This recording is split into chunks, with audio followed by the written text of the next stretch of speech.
بسم اللہ الرحمن الرحیم۔ السلام علیکم۔ شادی کے 3 سال کے بعد ساس نے بہو سے پوچھا، بہو مجھے ایک بات تو بتا، میں تجھے اتنا خراب اور کھری کھری باتیں سناتی ہوں اور تو پلٹ کر جواب بھی نہیں دیتی اور غصہ بھی نہیں کرتی اور ہر وقت ہنستی رہتی ہو۔ بہو کو تو جیسے سنانے کو کہانی ہی مل گئی۔ اماں جی، آپ کو ایک بات سناتی ہوں میں۔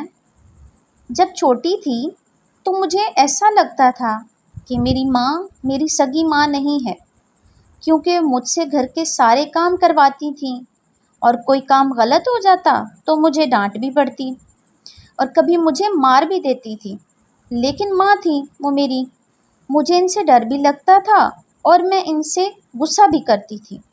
یہاں تک کہ میں کالج سے تھکی ہوئی واپس آتی تو آتے ہی کچھ دیر آرام کرتی، بعد میں مجھے سارے کام کرنے پڑنے تھے۔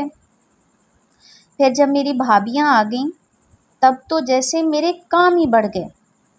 ہونا تو یہ چاہیے تھا کہ بہو آئی تو ساری ذمہ داریاں اس پر ڈالی جاتی، لیکن میری امی نے پھر بھی مجھ سے سارا کام کروایا اور پھر بھی بھابیوں کو نہیں ڈانٹا، بلکہ ان کے کام بھی مجھ سے کہتی تھی کہ وہ خیر ہے پھر کیا ہوتا ہے۔ ان کا یہ جملہ ہمیشہ مجھے یاد رہتا۔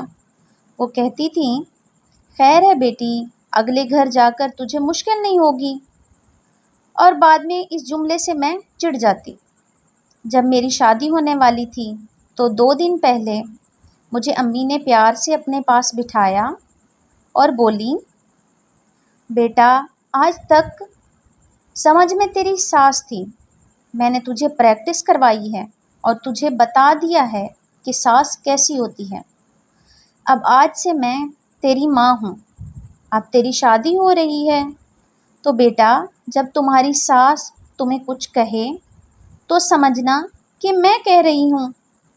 ہمیشہ مجھے یاد رہتا ہے، وہ کہتی تھی، خیر ہے بیٹی، اگلے گھر جا کر تجھے مشکل نہیں ہوگی۔ بس یہی بات تھی کہ مجھے آپ کی باتیں بری نہیں لگتی، کیونکہ میری امی نے مجھے پریکٹس کروا کے بھیجا ہے۔ اور اماں جی، آپ نے تو کبھی اتنا ڈانٹا ہی نہیں جتنا امی ڈانٹتی تھیں۔ بہو یہ کہہ کر ہنستی ہوئی کچن میں چلی گئی اور ساس سوچتی رہی کہ واقعی بیٹیوں کی تربیت ایسی کرنی چاہیے۔ رب تعالیٰ تمام بہن بیٹیوں کے نصیب اچھے فرمائے۔